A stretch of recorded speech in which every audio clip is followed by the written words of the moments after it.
केला बेचने वाली चुड़ैल।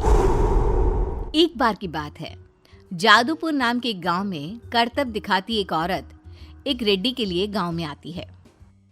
आइए आइए मेहरबान कदरदान, खाइए रोहड़ा के ताजे ताजे केले। कभी खाए नहीं होंगे ऐसे केले। पीले पीले केले खाइए। ये कहकर रोहड़ा हाथों में 4 केले लिए उन्हें सर्कल में जोर जोर से हवा में उछालती हुई करतब दिखाती है, जिसे देखकर आसपास के सारे बच्चे अपने अपने मम्मी पापा से उस औरत के पास जाने की जिद करने लग जाते हैं। पापा, ऐसा तो सर्कस में बॉल से होता है ना, ये आंटी तो केले से कर रही है। चलिए ना पापा, देखते हैं। रोहड़ा एक पतली सी तार पर चलती हुई केलों से करतब दिखाती है। आते जाते सभी लोग बाहर रुककर उसके करतब देखते हैं और वाह वाही करते नहीं थकते। जैसे ही एक आदमी पास आकर उसे पैसे देने लग जाता है, तब वो कहती है, अरे नहीं नहीं साहब, मैं करतब तो बच्चों के मन को बहलाने के लिए करती हूँ। धंधा तो मेरा केले का है। पीछे देखो मेरी रिड्डी, जो भी मेरे केले खाएगा मेरी तरह चुस्त दुरुस्त और तंदुरुस्त हो जाएगा। पता चलता है क्या कि मेरी उम्र 55 की है। अरे पर ऐसे ठंड के मौसम में कोई केला क्यों खाएगा? ये ऐसे वैसे केले नहीं है साहब, ये शरीर में गर्मी देते हैं। ठंड को दूर भगाए जो भी रोहिणा के केले खाए। पापा, अगर मुझे केले नहीं मिले तो मैं घर नहीं जाऊंगी।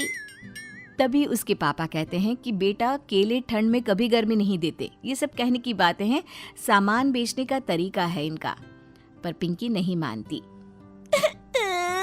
मैं केले खाऊंगी। पिंकी की जिद के आगे नत्थू हार जाता है और उसे केले खरीद कर दे देता है। पिंकी खुश होकर केले घर ले आकर खाती है। अब मैं भी करतब करूंगी, कितना मजा आएगा। जादुई केले। पिंकी पहला केला खत्म भी नहीं करती कि वो बेहोश हो जाती है। दूसरे केले से एक काला धुआं आता है और रोहड़ा चुड़ैल बनकर बाहर निकल आती है।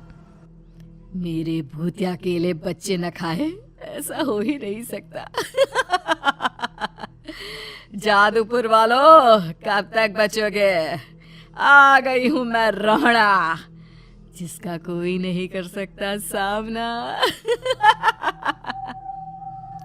रोहड़ा पिंकी को गोद में उठाकर काले धुएं में कहीं गायब हो जाती है।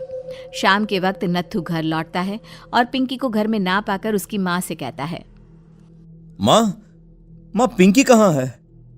अरे बेटा, उसे तो तू सुबह करतब दिखाने ले गया था ना, फिर कहाँ वापस आए तुम दोनों? मुझे लगा तू उसे अपने साथ मंडी ले गया होगा।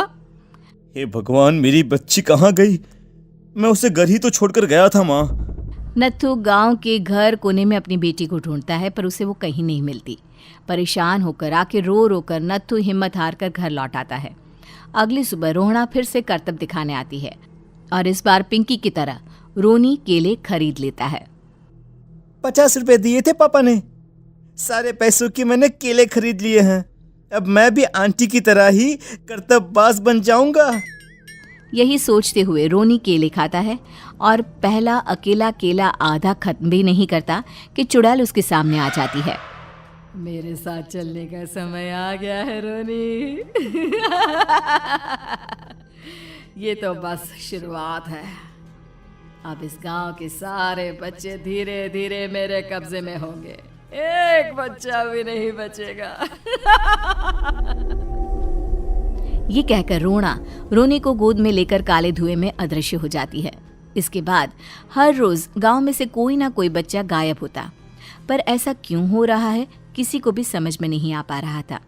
रोज की तरह अपनी बेटी पिंकी की तलाश में नत्थू गांव के एक तालाब के पास बैठा रो रहा था। कहाँ गई मेरी पिंकी? शकुंतला के जाने के बाद एक वही तो मेरा सहारा थी। अरे उसकी आत्मा कोस रही होगी मुझे कि मैं अपनी बच्ची को संभाल भी नहीं पाया। नत्थू ये कहता हुआ रो ही रहा था कि तभी तालाब में से उसे शकुंतला की आवाज सुनाई देती है। कहाँ थी तुम शकुंतला? हमारी बच्ची और सारे गायब हुए बच्चे रोहड़ा के कब्जे में हैं। वो बच्चों को जो केले देती है उससे बच्चे बेहोश हो जाते हैं और उसके कब्जे में आ जाते हैं और वो उन्हें ले जाकर काली दुनिया में ले जाती है। पर वो ऐसा क्यों कर रही है? ये मैं नहीं जानती, पर उस दुनिया का रास्ता मैं आपको बता सकती हूँ। जहां ये नदी खत्म होती है वहां एक केले का पेड़ है, उसके नीचे एक दरवाजा है, वहीं से रास्ता जाता है उस दुनिया का। ये कहकर शकुंतला की आत्मा गायब हो जाती है। गांव के सभी लोग झुंड बनाकर उसी रास्ते से काली दुनिया में चले जाते हैं और वहां देखते हैं कि सारे बच्चे वहां काम कर रहे थे। पापा मुझे ले चलो यहाँ से। पापा पापा। सभी बच्चे अपने मम्मी पापा से लिपट जाते हैं। तो तुम लोग यहाँ तक आ गए? क्यों हमारे बच्चों को पकड़ लिया तूने? तुझे शिकार ही बनाना है तो ले, हम सब आ गए हैं, हमें खा ले। नहीं, मुझे बच्चे चाहिए। मेरे बच्चे के बदले तुम लोगों के बच्चे। क्या मतलब? मैं इसी गांव में रहने वाली एक औरत थी।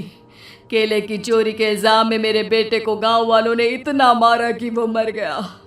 उसी दिन मैंने ठान लिया कि गांव वालों का भी वही हाल करूंगी। कुछ दिन बाद बेटे के चले जाने के दुख में मैं भी मर गई और मेरी भटकती आत्मा एक चुड़ैल बन गई। और फिर मैंने बदला लिया तुम सबके बच्चे छीनकर। बर्दाश्त नहीं कर पाए ना? सोचो मुझ पर क्या बीती होगी। हमें माफ कर दो रोना। पता नहीं ये किसकी गलती थी, पर हम सभी माफी मांगते हैं। हमारी खुशियां लौटा दो, तुम भी तो एक माँ हो। गांव वालों की बात सुनकर रोना का मन पिघल जाता है और वो बच्चों को छोड़ देती है। उसके बाद काली दुनिया बच्चों के लिए जादुई दुनिया बन जाती है। अब कोई भी कभी भी वहां आ जा सकता था।